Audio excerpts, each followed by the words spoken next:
प्यारा रमज़ान में प्यारा कैसे लगें, ये हमें बताती है कि हम प्यारा मज़ीद प्यारा कैसे लगें। हाँ, हिना हमारे साथ है, हिना अनीस। और वालेकुम अस्सलाम हिना, हमें पता चला है कि आज आपके वालिद की बरसी है। अल्लाह ताला उनको उनके दर्जात जन्नत में बुलंद फरमाए, आमीन सुम आमीन। और आज हमारे साथ बड़ी प्यारी गेस्ट हमारी मौजूद हैं और इनकी स्किन देखें कितनी प्यारी है माशाल्लाह। स्किन है माशाल्लाह। मैं बहुत ख्याल करती हूँ, ख्याल करती मैं ये नहीं बोलूँगी बिल्कुल कि मैं पानी पीती हूँ सिर्फ, नहीं मैं सच बोलूँगी, मैं बहुत ख्याल करती हूँ। बहुत अच्छी बात, क्योंकि हम लोग ये गलत इन्फॉर्मेशन लोगों को टीवी पे दे रहे होते हैं अक्सर शो से बैठ के कि मैं सिर्फ पानी पीती हूँ और मैं इतनी खूबसूरत हूँ। नहीं, ऐसा नहीं हो सकता। कुछ लोग पता है क्या करते हैं, खाली बोतलें लाके बताते हैं मैं ये यूज़ करती हूँ। कौन होते हैं? ऐसा भी होता है। हाँ है, बहुत है, बहुत है।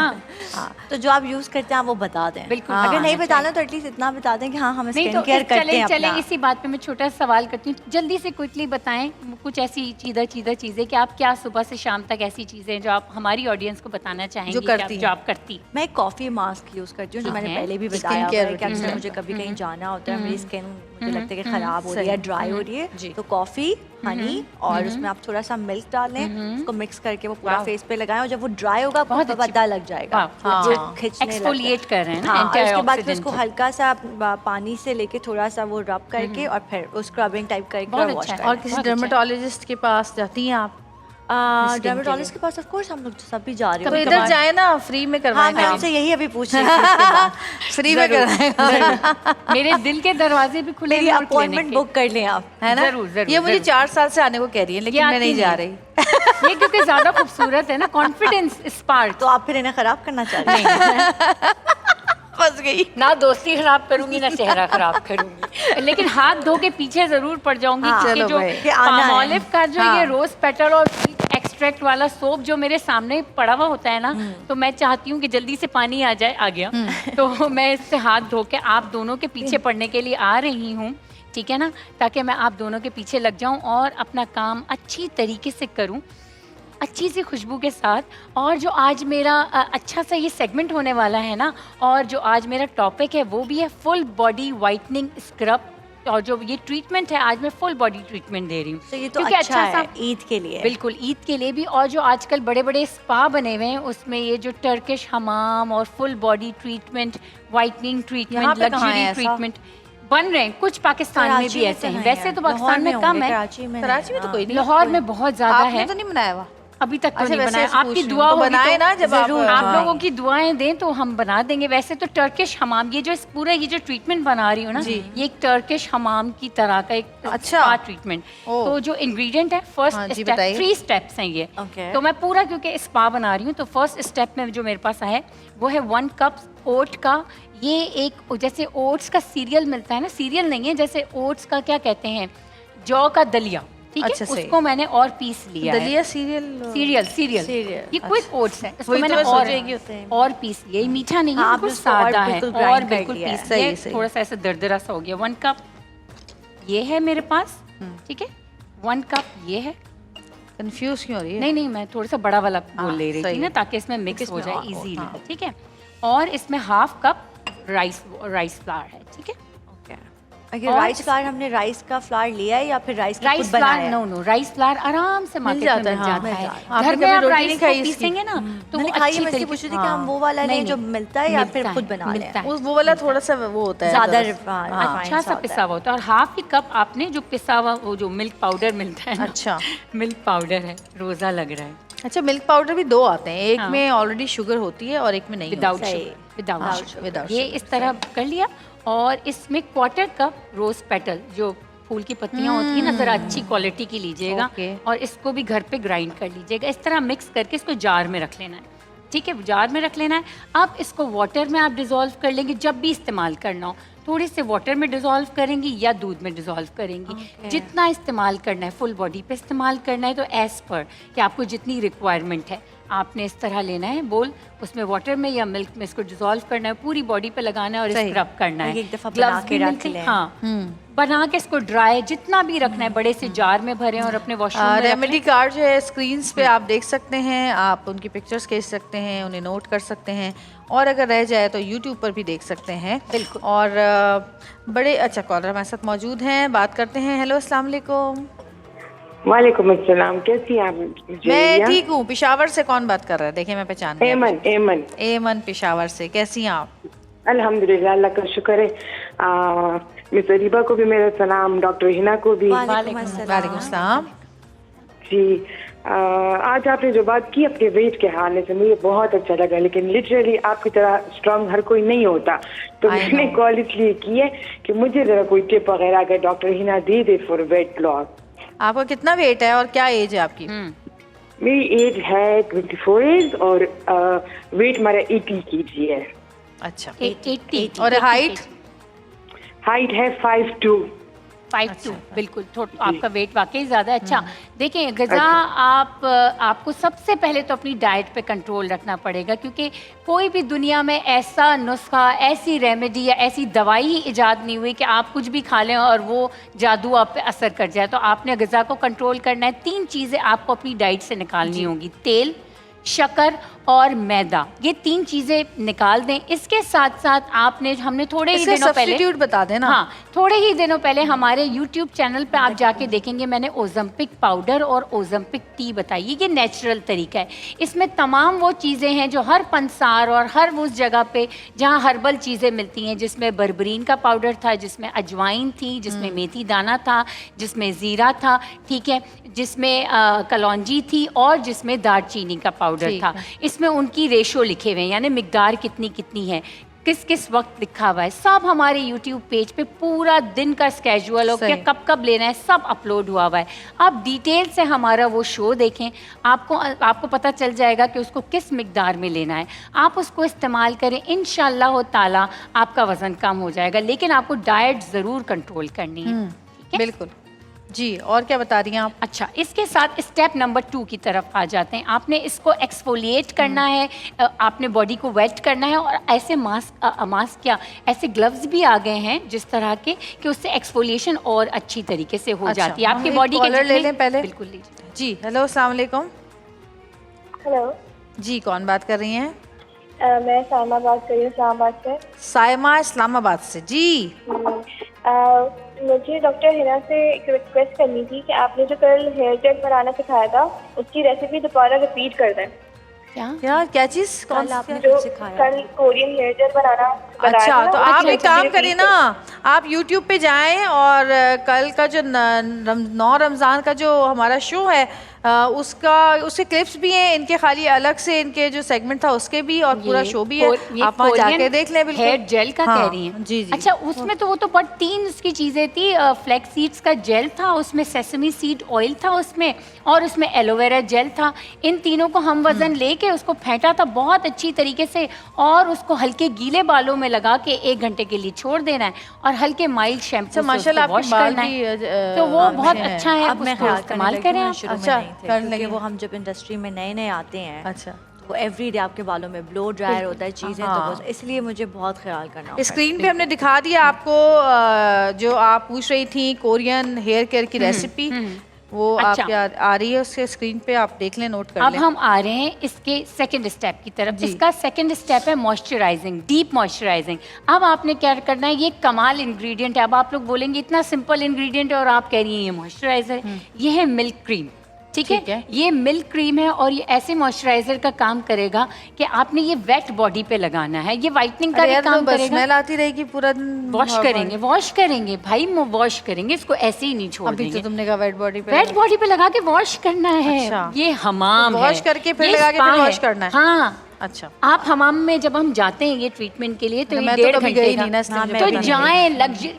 अब आप जाएंगी, कितने महंगे ये ट्रीटमेंट होते हैं, आप घर में 1 घंटा अच्छा, फिर क्या करेंगे इसका? ये वेट बॉडी पे लगाएंगे, 10 मिनट के लिए छोड़ देंगे, इसको वॉश कर देंगे। थर्ड स्टेप पर आते हैं। अब खुशबू वाले पर आ रहे हैं ना। ये है रोज वाटर और ये है rose hip oil. Rose water लेंगे 1 बॉटल, यानी 100 ml ले लिया। 100 ml में 2 टेबलस्पून डलेगा रोज हिप ऑयल। इन दोनों को मिक्स करेंगे और इसको हम डालेंगे स्प्रे, और पूरी बॉटल यानी आपने खूब बॉडी पे स्प्रे करके 10 मिनट के लिए फिर छोड़ देना है। और इसको लीव ऑन है, ये लीव ऑन रहेगा, यानी फुल डे रहेगा। आपकी सारी ये जो स्मेल है ना, ये कहाँ चली जाएगी पता भी नहीं चलेगा, और आप महकते खुशबू वाले सारा दिन रहेंगे। 24 घंटे तक आप में से खुशबू, यानी कि सबसे पहले आपने स्क्रब किया, ठीक है, गुड गर्ल। उसके बाद स्क्रब करने के बाद आपने बॉडी को वॉश कर लिया। ठीक है। वॉश करने के बाद आपने डीप मॉइस्चराइजर लगाया बॉडी को। 15 मिनट्स तक ये मॉइस्चराइजर फुल बॉडी पे लगा रहने दिया। पानी से बॉडी को वॉश कर दिया। उसके बाद आपने रोज वाटर के अंदर रोज़हिप ऑयल मिलाया, स्प्रे बॉटल में डाल के आपने फुल बॉडी को अच्छी तरीके से स्प्रे करके छोड़ दिया। इसके बाद पानी नहीं लगाना, आपकी बॉडी अच्छी सी महकती रहेगी। अब ये क्या है? अब ये कुछ भी नहीं है। अब आप मुझसे सवाल करें, मेरे पास है टिप ऑफ द डे। नहीं, मुझे तो नजर आ रही है 2 चीजें। अरे कुछ भी नहीं, तो ये मिलाने वाली चीजें अच्छा, थी ना, इसको मिक्सिंग करने वाली। सही है। हम नीचे रख देते हैं, हम नीचे रख स्टेप मिस तो नहीं कर रही हैं, हमारी खूबसूरती में कमी ना आए। अच्छा, ये बताइए स्क्रब के बारे में मैं बात करूंगी। जैसे बॉडी स्क्रब तो चलें ठीक है, वो तो समझ में आता है कि आप कर सकते हैं जब भी आप जाएं, आप नहाएं, लेकिन जो फेस स्क्रब होता है उसमें और बॉडी स्क्रब में क्या फ़र्क होता है? और फेस स्क्रब पे अगर आप बॉडी स्क्रब यूज़ करेंगे तो उसके क्या नुकसानात हो सकते हैं, और वो कौन सी स्किन टाइप है जिस पे आप स्क्रब यूज़ नहीं कर सकते? अच्छा, बहुत अच्छा सवाल है। गुड गर्ल, बहुत इंटेलिजेंट होती मुझे जा रही है आप मेरे साथ। बोल रही तो मुझे लग रहा है इसमें 16 साल की हो गई हूँ। तो आप देखें, वैसे age is just a number, और औरतों से वैसे उनकी उम्र ज्यादा पूछनी भी नहीं चाहिए, ये बहुत बड़ा गुनाह है। और हमारे पास रोज उम्र पूछ रहे हैं हम लोगों बहुत से। गलत बात है। चलो, तो हम बीमारियों के लिए पूछ रहे हैं। अच्छा, बहुत अच्छा सवाल है। देखिए, जो बॉडी के स्क्रब्स होते हैं वो थोड़े से हैवी मटेरियल उनका होता है, थोड़े से मोटे होते हैं, ठीक है। फेस के जो स्क्रब होते हैं वो माइल्ड होते हैं, उन पे हम उनका हैवी मटेरियल उस पे यूज़ नहीं करते, और वो लिक्विड बेस होते हैं ज़्यादातर, ठीक है ना। उसको हम केमिकल एक्सफोलिएटर्स कहते हैं। जैसे हम अर्क हो गए, बहुत आसान ज़बान में, जैसे टमाटर का अर्क हो गया, जैसे दही हो गई, जैसे दूध हो गया, जिस तरह गन्ने का जूस हो गया, एसिड्स यूज़ करते हैं हम। हैवी स्क्रब्स फेस पे यूज़ नहीं करते, ठीक है। और जो बहुत सेंसिटिव स्किन होती हैं और एक्नी वाली स्किन होती हैं, उन पे हम फेस पे स्क्रब्स नहीं यूज़ करते। सही, ठीक है। अच्छा जी, कॉलर हमारे साथ मौजूद है, बात करेंगे। हेलो, अस्सलाम वालेकुम। हेलो, अस्सलाम वालेकुम जी, कौन बात कर रही हैं, कहाँ से बात कर रही हैं? जी, मैं कुरातुलैन काज़मी बात कर रही हूँ, आज़ाद कश्मीर मुजफ्फराबाद से। अरे, आज़ाद कश्मीर से कुरातुलैन। आपको एनी तो नहीं कहते? एनी कहते हैं। देखा, जितने भी कुरातुलैन नाम के लोग होते हैं उनको एनी कहा जाता है। जी एनी, बोलिए। आप मुझे बहुत अच्छी लगती हैं, आपके ड्रामे मैं बहुत शौक से देखती हूँ। थैंक यू सो मच, बहुत शुक्रिया। और मैंने लास्ट ईयर भी आपको कॉल की थी। अच्छा, पिछले साल रमजान में भी कॉल की थी आपने? चले, थैंक यू सो मच। कैसे गुजर रहे रोजे आपके? तो मेरा जो क्वेश्चन है वो डॉक्टर साहिबा से है। कहिए। अस्सलाम वालेकुम। जी, वालेकुम सलाम। अस्सलाम वालेकुम। वालेकुम अस्सलाम। कहिए जी, कहिए, क्वेश्चन करिए। मेरे जो फेस पे ना बहुत ज्यादा छाइयाँ पड़ गई अभी, तो वो उसके लिए मुझे कोई ट्रीटमेंट आप बता दें। अच्छा, ट्रीटमेंट बता रही हूँ। झाइयों का जो इलाज होता है वो कभी भी 100% मुमकिन नहीं है, क्योंकि इसकी वजूहात बहुत सारी होती हैं। इसको ट्राई करिएगा, ठीक है ना। तो सबसे पहले झाइयाँ होने की बहुत सारी वजूहात में शामिल होता है आप में खून की कमी, आप में बहुत ज़्यादा सन एक्सपोजर, यानी धूप से आपकी स्किन तो नहीं झुलसी हुई है। ये बहुत सारी चीज़ों को मुझे भी देखना होता है, पेशेंट को हम सामने से देखते हैं। चलें, लेकिन इसका कोई इलाज मैं ये बताती हूँ कि टमाटर होता है ना, टमाटर को आपने टमाटर का जूस लेना है, हफ्ते में 2 से 3 दफ़ा टमाटर के जूस का इस्तेमाल करना है, और टमाटर के एक पीस के ऊपर थोड़ा सा जूस पीना भी बहुत अच्छा है, और टमाटर के जूस को लगाना भी बहुत अच्छा है। स्लाइस लगाते हैं ना। और टमाटर के एक टुकड़े के ऊपर थोड़ा सा बेकिंग सोडा, सिर्फ इतना से चुटकी डाल के हफ्ते में 2 से 3 दफ़ा उसको ऐसा जहाँ सिर्फ झाइयाँ हैं, जिस हिस्से पे झाइए, उसको हल्का सा मल लेना है, और 10-15 मिनट बाद ठंडे पानी से ऊपर से मुंह को धो लेना है, बिल्कुल रगड़ना नहीं है, ठीक है ना। और सन ब्लॉक का इस्तेमाल आपने दिन में 2 दफ़ा लगाना है, यानी सुबह जिस वक्त आप उठती हैं, उठने के बाद आपने फेस को धोना है, अपने सन ब्लॉक लगाना है, फिर 2 घंटे बाद दोबारा लगाना है। ये आप घर में बैठ के करें, क्योंकि पेशावर से फ़ोन था ना, कहाँ? कश्मीर, उस तरफ धूप बहुत तेज़ होती है, तो सन ब्लॉक का इस्तेमाल आप ज़रूर करें। अच्छा, मेरे ना बीच में झाइयाँ हो गई थी यहाँ पर ना, इस जगह पर, तो मैं एक डॉक्टर के पास गई कि वो ये मुझे झाई हो गई है, तो इसका कुछ इलाज बता दें। तो मुझे कह रही हैं कि वाइटनिंग के इंजेक्शंस लगवा लो। मैंने कहा मजीद कितना वाइट होना है मुझे, मैं क्यों लगवाऊँ? तो कहने लगे कि नहीं, जब आप वाइटनिंग के इंजेक्शन लगवाएंगे तो आपकी ये जो पिगमेंटेशन है या ये जो झाइयाँ हैं ये चली जाएंगी। तो क्या ये सही है? देखिए, अब बात वही है ना कि आप तो डॉक्टर के पास गई थी, डॉक्टर आपका चेहरा देख के, एक डर्मेटोलॉजिस्ट आपका चेहरा देख के टीके तो एडवाइस कर सकता है, बगैर किसी का चेहरा देख के मैं कोई भी टीका या कोई ऐसी दवाई एडवाइस नहीं कर सकती। ये नहीं, मैं पूछ रही हूँ कि डॉक्टर ने जो मुझे कहा वो सही था या नहीं। मुझे नहीं पता कि उन्होंने क्या सोच के कहा।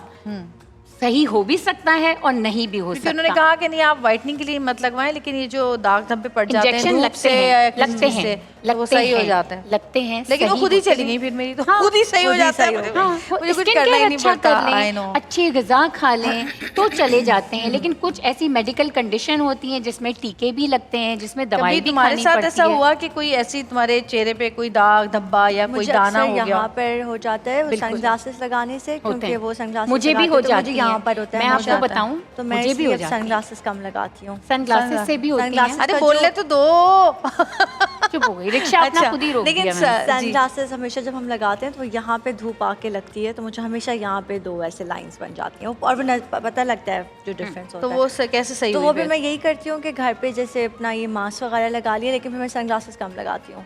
मतलब मैं धूप में जाने के लिए तो सनग्लासेस, सनग्लासेस से क्यों हो जाता है? क्योंकि वो जब आपका जो सनग्लासेस है वो यहाँ के रुक रहा होता है ना, तो वो उसका तो जो ग्लासेस का निशान पड़ता होगा। ग्लासेस का नहीं, वो जब धूप जितनी आपके फेस को टच हो रही है ना अब उससे। बताइए। बताऊं? हाँ, हाँ, बताएं। ये सनग्लासेस से भी होती हैं। और ये क्यों होती हैं? सनग्लासेस के टच होने से, क्योंकि सनग्लासेस ब्राउन कलर का होता है।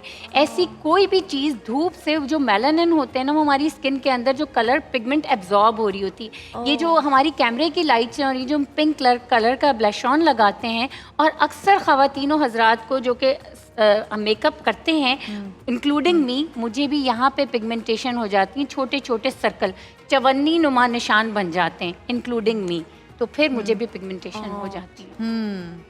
फिर ये तो अच्छा होती है। जी, हिना ने अपने अब्बू के लिए कोई नज़्म तैयार की है, ये पढ़ेंगी और फिर उसके बाद हम उसी से ब्रेक पे जाएंगे। Thank you. अच्छा, मैंने किए क्योंकि मेरी अम्मी भी ये शो देख रही हैं और मेरे अब्बू 6 साल पहले आज के दिन ही मुझे छोड़ के चले गए थे। और मैं कोई पोएट नहीं हूँ जो कोई मैं अच्छी सी चीज़ लिख सकूँ, तो ग्रामर की ज़रूर मिस्टेक होगी तो मुझे माफ़ कर दीजिएगा। ये मेरी अम्मी के लिए है।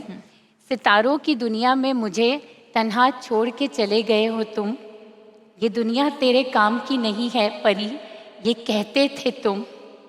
हाथों से खिलाया, गोदों में सुलाया, माथा चूमा, धूप का साया नहीं लगाया, मगर आज मेरी आंखें ढूंढती हैं तुम्हें। आ जाओ, आ जाओ, आ जाओ। आवाज़ आई, आवाज़ आई, जो सिखाया, जो पढ़ाया, जिंदा है तुझ में, जिंदा है तुझ में। अल्लाह मियां तुम्हें सब्र दे, तुम्हारे अब्बू को बहुत आला मुकाम अता करे जन्नत में। और वाकई बाप का जो साया होता है वो किसी भी औलाद के लिए ऐसा होता है कि वो हर चीज़ से उसको बचाता है, ज़िंदगी की हर तकलीफ़ से, धूप से, जो कहते हैं ना कि मुसीबतों की जो धूप होती है उससे बचाता है। और बाप चाहे हम कितने ही बड़े हो जाएं, माँ बाप ऐसे हैं कि उनकी कमी ज़िंदगी में कभी पूरी नहीं होती। और तुम माशाल्लाह इतनी बहादुर हो, तुमने अपने अब्बू का जो उनका वो चाहते थे वो तुमने करके दिखाया है ना। और अल्लाह वो पाक मुझे हमेशा कहते थे कि डॉक्टर, मेरी डॉक्टर नहीं कहते थे, डॉक्टर कहते थे। और जब मैं घर में घुसती थी ना तो ऐसे हाथ पकड़ के ना, ये उनका स्टाइल था। और रमज़ान का ना 9वां रोज़ा था और वो सिर्फ सहरी करी और 10वें रोज़े को कि वो सुबह फजर में चले गए। देखो हमें कितने पता ही खुशकिस्मत नहीं थे, चला। कहते हैं रमज़ान में जिसका इंतकाल वो सीधे जन्नत में जब जाता है। तुमने सना फाकर की एक पोस्ट लगाई ना कि माँ बाप को प्यार से देखा करो, वो अचानक चले जाते हैं, तो मैं ना ऐसे कपकपा गई। मैंने कहा वो अचानक ही चले जाते हैं, उनका पता नहीं चलता कि वो कब चले जाते हैं, वो अचानक चले जाते हैं। तो मुझे वाकई डर लगता है। कल मेरी अम्मी की वो ज़रा घबराती हैं, उन्हें पेट में दर्द होता है, तो मैंने मजाक किया, मैंने कहा अम्मी मैं एक ऐसी मशीन ईजाद करूँगी। अभी अम्मी को कहती हूँ, अम्मी मजाक में कहती हूँ, अम्मी मैं आज एक ऐसी मशीन ईजाद करूँगी, तुम्हें एक जगह से डालूंगी, दूसरी जगह से निकालूंगी, तुम सेट होकर 16 साल की बनी हुई निकलोगी। काश हमारे माँ बाप जो हैं हमारे साथ काश इसी मैं तरह ऐसा जैसे हम कर बचपन में उनको सकती, देखते थे। काश बिल्कुल मैं ऐसा बिल्कुल। कर सकती कि मैं अपने अब्बू को उस दुनिया से वापस ला सकती। लेकिन देखो तुम जो करोगी ना, जो तुम नेक काम करोगी वो उसमें जिंदा रहेंगे और सदका जारिया बनेगा उनके लिए मुझे इंशाअल्लाह आज ताला। देख सकते तो वो फख्र से वो देख रहे होंगे, यकीनन देख रहे होंगे। बस अब अल्लाह ताला कहते हैं कि जब कोई याद आए तो उसकी उसके लिए दुआ खैर करो, अपने अब्बू के लिए तुम जितना पढ़ोगी भेजोगी वही उन तक पहुँचेगा इंशाल्लाह। और जी थैंक यू सो मच यार, बहुत शुक्रिया आप आई, आपने इतना टाइम दिया, बहुत शुक्रिया हमारी टीम की तरफ से और हमारे रमज़ान ट्रांसमिशन की तरफ से आपका बहुत शुक्रिया कि आप यहाँ पर आई। छोटा सा ब्रेक लेंगे, ब्रेक से वापस आएंगे, देखते रहिएगा प्यारा रमज़ान। चलो।